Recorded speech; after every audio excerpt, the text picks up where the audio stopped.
Okay, let's jump in. Today we're unpacking a really powerful moment in Joshua chapter 14. We're looking at this huge systematic process of Israel getting their land, but our mission is to see how that big picture clashes with the very personal and audacious claim of one leader. Caleb. It's a fascinating contrast, isn't it? Because on one hand, the whole operation was so organized. You have the inheritance for 9.5 tribes being given out by lot. It's all overseen by Eleazar the priest, by Joshua, and the heads of the tribes. It's methodical. Right, a commitment to divine order. But hang on, the math. If there were 12 tribes and 2.5 are already settled east of the Jordan, that leaves 9.5. So what happened to the Levites in all this? That's the key. The Levites didn't get a territorial inheritance. Their portion was, the law or the priesthood itself. So to keep that sacred number of 12 landowning tribes, the tribe of Joseph was actually divided into two. Manasseh and Ephraim. Exactly. So Levi is taken out of the land equation, Joseph is split, and the number balances perfectly. The Levites just received certain cities and pasture lands scattered throughout the nation. So amid this massive, orderly, almost bureaucratic division of land, one man steps forward and says, my claim isn't based on the lot. It's based on a promise from 45 years ago. And that man is Caleb, son of Jephunneh the Kenizzite. And that detail, Kenizzite, is so important. Why is that?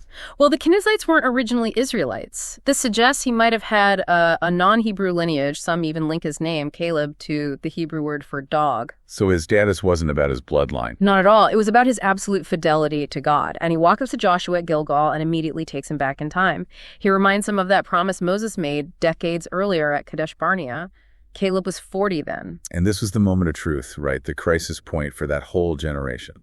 It was. The other spies, his brothers, as he calls them, they came back spreading this wave of fear. They made the people's hearts just melt, saying they were like grasshoppers in the sight of the inhabitants.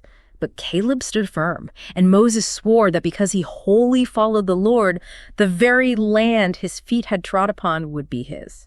Okay, but this is where it gets, truly remarkable.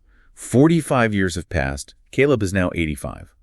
And he's not asking for a quiet retirement plot. He says, and I'm quoting here, I am still as strong today as I was. My strength now is, as my strength was then, for war. The source is definitely pointing to a kind of divine preservation. This isn't just, good genetics. It's spiritual and physical consistency. And then think about what he asks for. Not the easy ground. No, he asked for the hill country. Specifically, Hebron. Hebron. But wasn't that the most difficult, the most dangerous territory left? Precisely. That's what makes it so audacious. Hebron's old name was Kiriath Arba, named for Arba, who was the greatest man among the Anakim, the giants. This was the very place with the fortified cities and the giants that made the spies tremble 45 years earlier. So he's asking for the heart of the fear itself. Yes. And his trust isn't in his own strength, even at 85. He says, it may be that the Lord will be with me, and I shall drive them out. Incredible. And Joshua's response? Joshua blesses him. He gives him Hebron. The text is clear. It's because he wholly followed the Lord. And after this act of faith, we get this beautiful line.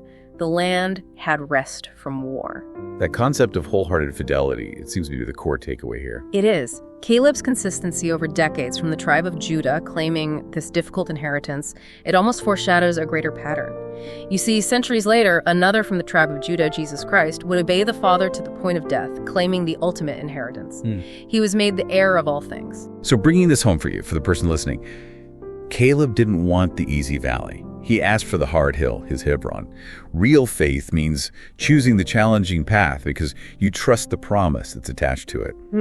That wholehearted obedience leads to an inheritance far greater than land. So let me leave you with this. What does that kind of deep consistency look like in your own life? What is the one act of wholehearted obedience, your personal Hebron, that God is calling you to face with faith today?